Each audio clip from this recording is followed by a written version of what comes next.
What's up? Welcome back, everybody. It's me, Odio, and I'm going to do a review today for you of the Daredevil Born Again premiere, the first two episodes. It's a continuation of the three seasons from Netflix. I'm pretty excited for this. I don't usually like the Disney Plus shows about Marvel, so hopefully this one's going to change the course of that. Let's get into it. All right. Well, first of all, just in case, I am going to get into spoilers here, but there's a lot of crazy stuff that happens in the first two episodes, and it's kind of going to hard to talk about it without kind of spoiling it. So, just in case, throwing that out there. But yeah, this new season, Daredevil Born Again, it's not actually based on the comic book line. There is a Daredevil Born Again comic book line. I don't know if they're originally going to do that, but this seems like it's more like the series is Born Again. So, it might have some aspects of that, but I don't think they're going to actually follow it. But we start off with NM&P. That's the new law firm. Nelson, Murdoch, and Page. So Karen, Foggy, and Matt all have their own law firm now, and they know he's Daredevil and whatever. And everybody's like happy, hanging out. Things have gone on. Kingpin's not in town, and last guy Bullseye's gone. Punisher's gone. So everyone's pretty happy. They're going on to a bar, having a good time, having a good night out. It starts off pretty cool. But then out of nowhere, like the first 15 minutes of this show really come at you because out of nowhere, Foggy just gets hit with a bullet. And you're like, what? Where did that come from? Bullseye's back. He's not in jail. He's alive. He's not dead. And remember, at the end of season 3, you see him kind of getting in a doctor, like getting, I don't know, genetically enhanced or something. So he's coming out to get revenge against Daredevil, Matt Murdock. And it's cool because in this one, they're using CGI. They only use practical effects, I think, in the Netflix one. Well, Daredevil, this one, he's flipping up like Spider-Man using his little hook thing and stuff. It was pretty cool. And he comes in and him and Bullseye go for another round. And holy cow, it is awesome. Once Matt gets turned in the Daredevil costume, he turns it up to level 10. Him and Bullseye go at it. They're fighting in the bar. Bullseye's killing random people. He's throwing all these little daggers into Daredevil. They're punching, kicking. He's throwing them through walls and stuff. It is epic. They are trying to kill each other. It's one of the coolest fights I think Disney Plus has ever done. It's great. As they're fighting their way through the building, Foggy Nelson is slowly bleeding out there. Man, the tension is like so high.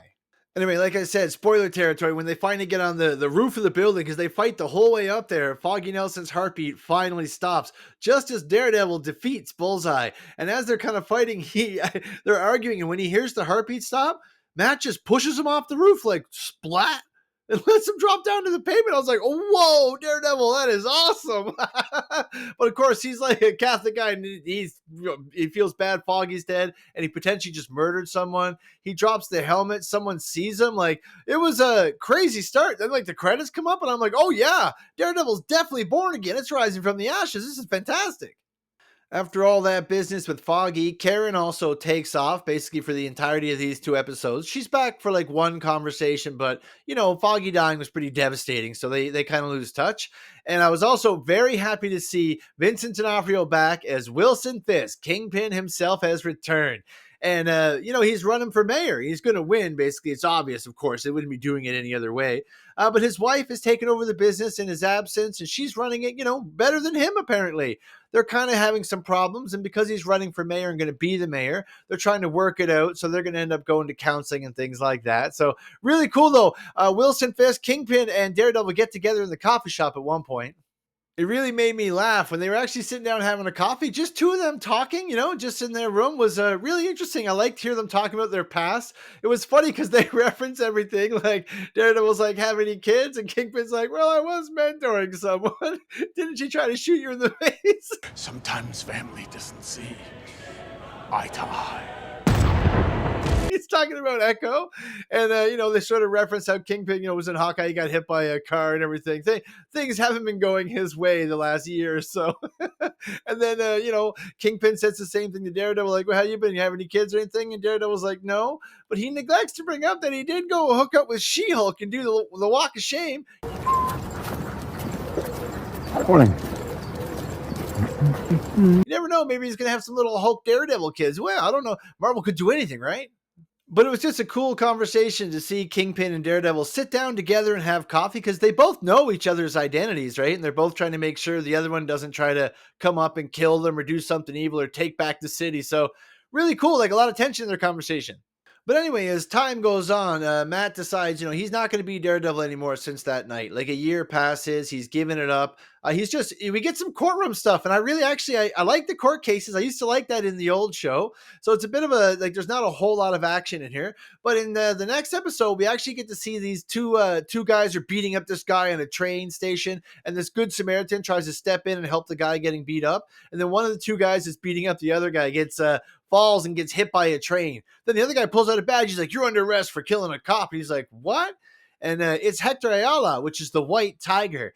And Daredevil can hear him getting beat up, so he goes and says he's going to take the case. And you get a really neat story there. He's got he goes as investigator, goes to the house. They find the White Tiger costume. He's trying to get it suppressed from the courtroom so they won't know he's a vigilante.